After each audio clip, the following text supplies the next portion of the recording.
Next year, yeah? We put on our best tweets. Oh yes, we'll do that next year, okay?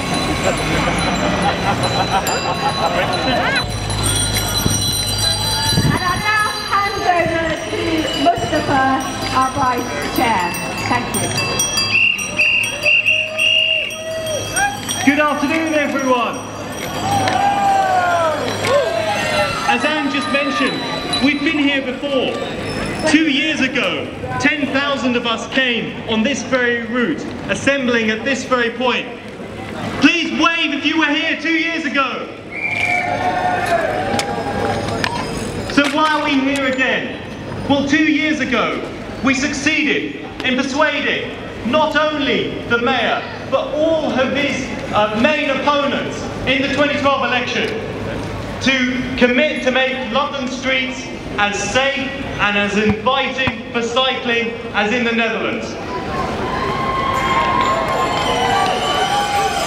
We won that commitment on a complete cross-party basis with fantastic support within the London Assembly. I think they're okay. And yet, how much change have we seen on the ground to date? Not a lot. What are the factors involved? Well, I could spend all afternoon talking about them, but at least one of them is that 95% of the streets in London are actually controlled not by the Mayor, but by local councils.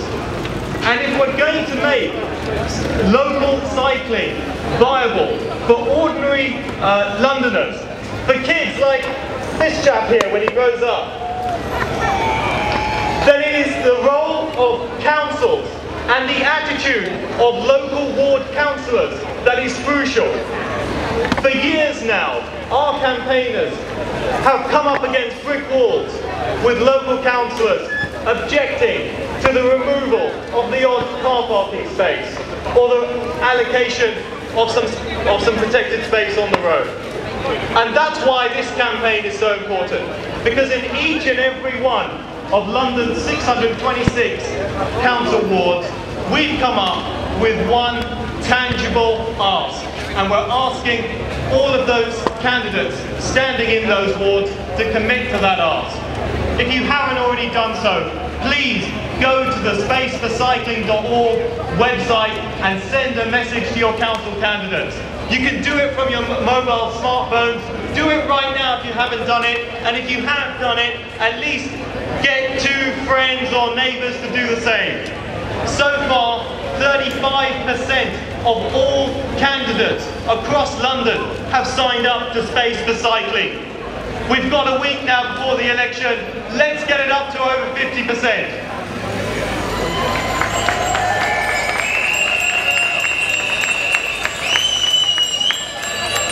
Thank you everyone, thanks for coming, and I'm glad to hand you over to our policy chair, Rachel Aldred. Sorry folks, before Rachel takes the stage, I've been asked to point out that those of you who need the toilets, there are some toilets that we set up for Toulouse down by Temple Station. Okay, down by Temple Station. If you don't know where that is, ask anybody in a red London Cycling Campaign t-shirt, a steward, or anybody who looks official, and they'll tell you where they are. I'm being told it's that way. Oh. No. Okay, thank you very much. Over to Rachel. Great. Thanks, Ashok, and it's brilliant to see so many people here again. It's been a long journey and we still have a long way to go. But I thought I'd just say a couple of things about what we've achieved so far as a movement. That's all of us here and many other people who can't be here today. So one thing we've achieved in London is the understanding that for cycling to be a mode of transport, a mass mode of transport, it needs transport-sized amounts of money, right? This is a big step forward. In the UK, the traditional approach has been throw a bit of money that's been hanging around behind the sofa at the end of the budget year. So we're starting to see some change. We're starting to see some acknowledgement that cycling is value for money, but it's not cheap. It needs investment, it needs resource, it needs skilled people supported across all the boroughs and across Transport for London at all levels, and it needs supportive political leadership, which is why this campaign is so important. We need councils across London to support this. What we've also gained is a recognition that we need to learn. We need to learn a lot in this country from continental best practice, or the Netherlands as it's also known, and other countries. So we need to tell our planners, our engineers, that the little book of crap cycle lanes is not a design guide. We need to move forward. We need to create the kind of safe and inviting cycling environments that we can see in the Netherlands and many other countries. I'm privileged sometimes to speak at other European countries, and I can tell you what gets a big laugh. It's the cover of Cycle Infrastructure Design, our national design guide, which shows a very stressed-looking man in high-vis helmet squeezing down a gutter lane being overtaken by an HGV. That's not what we want. So, to finish, we've had some bold, visionary words, which is really welcome. We've moved forward in the understanding of what's needed. Now what we need across the capital is bold, visionary action. Thank you. Thank you, Rachel. Now, folks, we are very lucky in London to have some political leaders who really buy into the Space for Cycling agenda. If only all the political leadership in London would follow their example, but that's what we're here to try and achieve. So, we're going to hear from a few of them now. To begin with, I'm delighted to introduce to you Valerie Shawcroft, Labour member of the London Assembly and co-chair of the GLA Transport Committee and ardent cycling activist.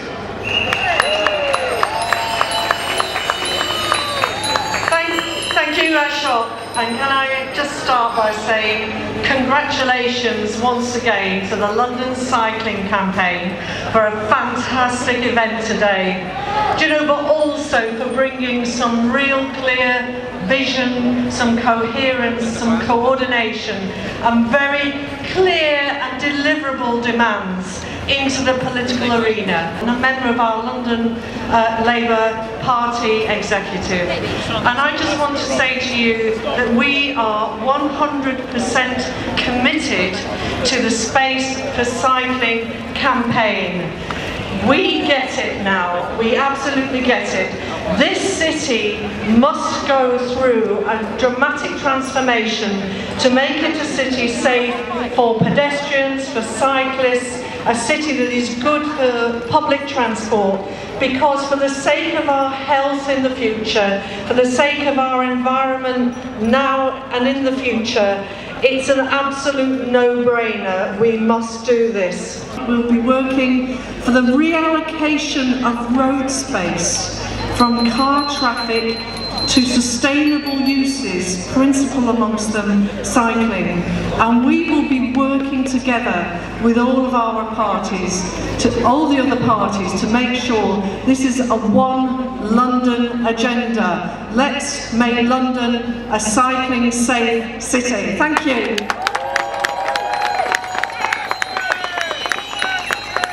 Thank you so much, Val. Our final political speaker, I'm delighted to say, is Natalie Bennett, leader of the Green Party in England and Wales. Over to you, Natalie.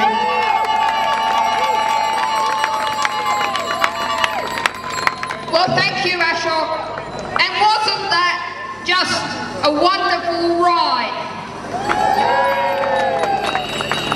And let's imagine for a second that every day on London streets is like that. You're riding to school, you're riding to work, you're riding to the park, and it feels like that. Just imagine what that would be and how wonderful it would be. Thank you, Natalie. And now someone who surely needs no introduction, the Mayor's Cycling Commissioner, Andrew Gilligan. I just need to get 3 points across to you. First, what we have been doing. Second, what's happening next, and third, what we need from you to make sure that it does happen. First thing up, 6 weeks' time, is our first Zone 1 segregated cycle route. Detailed designs published for consultation in July, construction starting in October. It's the intersection of Cycle Superhighway 5. It'll be a fully segregated track from Westminster across Vauxhall Bridge and all the way through the nastiest gyratory in London, Vauxhall Gyratory. A completely traffic-free route which will make a significant difference to thousands of cyclists. That's coming in July, construction beginning in October. Then, in September, our plans for the oval itself, segregated lanes on Cycle Superhighway 7 to be constructed later this year. Also in September, detailed consultation on a further 3 new segregated cycle routes. The east-west superhighway, that's the one through the city, Parliament Square and in front of Buckingham Palace, fully segregated again. The place where you are standing now will be on a segregated cycle route. It won't be quite as full of bicycles as it is today, but about a quarter of the road will be given over to a protected cycle lane with a track all the way down this street. Consultation in September, construction starting next year. Next in September, the long-awaited upgrade to Cycle Superhighway 2. That's Aldgate to Bow. That will be fully and semi-segregated.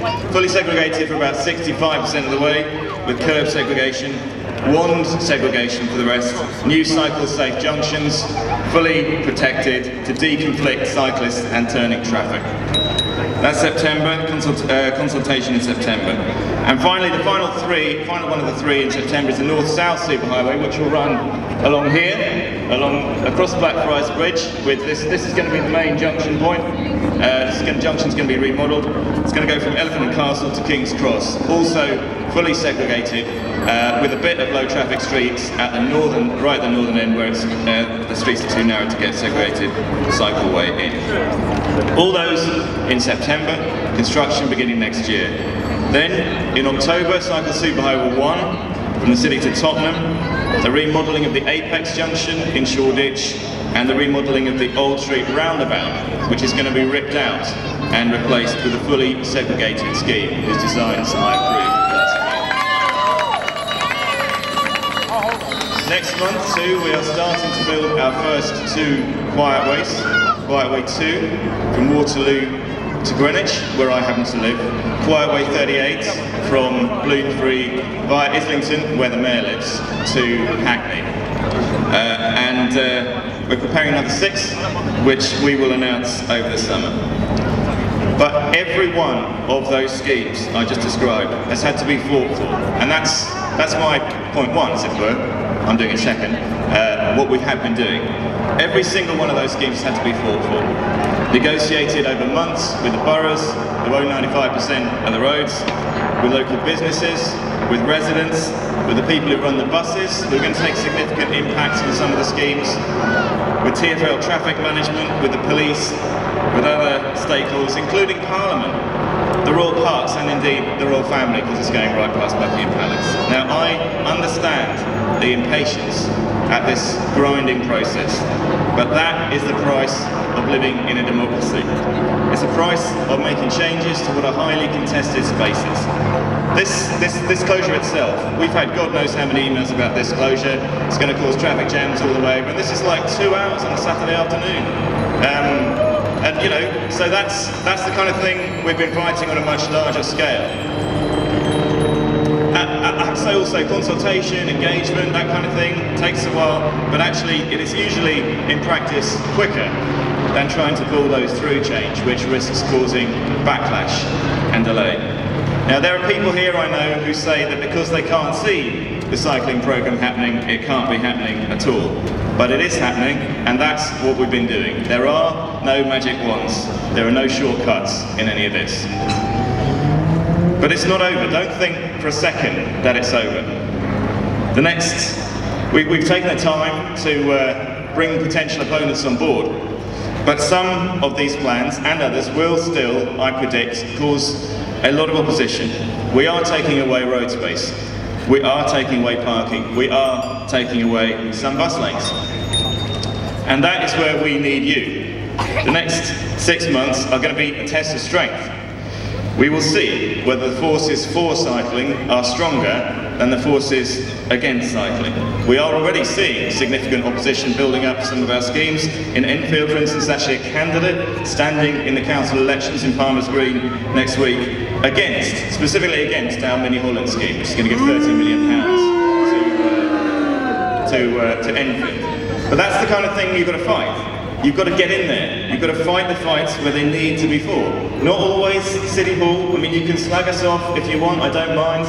God knows, you know, I really don't mind. But basically, you've won the argument there. The place you've got to fight is on the ground, locally, in the boroughs, starting with the elections on Thursday, and I look forward to joining the fight with you. Thank you. Thank you so much, Andrew. We do appreciate the fact we've come to the stage today. It's not always easy for you to put your case, but it's good of you to come to the stage and put it across to the public. So thank you for coming. Our final speaker today is another volunteer, just like you. And I think it's worth remembering that. Suzanne Fogg, who's on our board of trustees, one of her kids is smiling at me from down there hiding.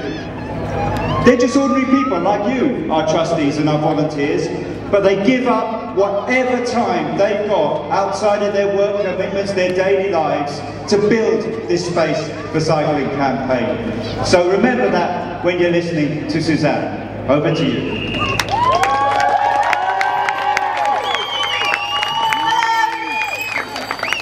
Great to see so many of you here. What a colourful bunch you are. Stand up here. There we go. So I'm Susie and I'm a trustee of the LCC. I'm a relative newcomer to London. But more importantly for me today, I'm a mum with 2 delightful children, Oliver, who's here, and Jessica down there. And over the past 4 years, I've been moving them around in a box bike, and there are a few of those here. They're a bit like a postman's bike, postman's trolley with 2 wheels. Anyway, I like cycling, and I realised very quickly that this was the safest, quickest and healthiest way to get them around, for them and for me, for both of us, for all of us. It's great taking toddlers around, because we can go to the park, we can go and see friends and family. And over the past 3 years, Oliver and Jessica have started flying around on their own 2 wheels. First on balance bikes, and now with their own bikes. They've got pedals, they've got brakes, they've even got bells.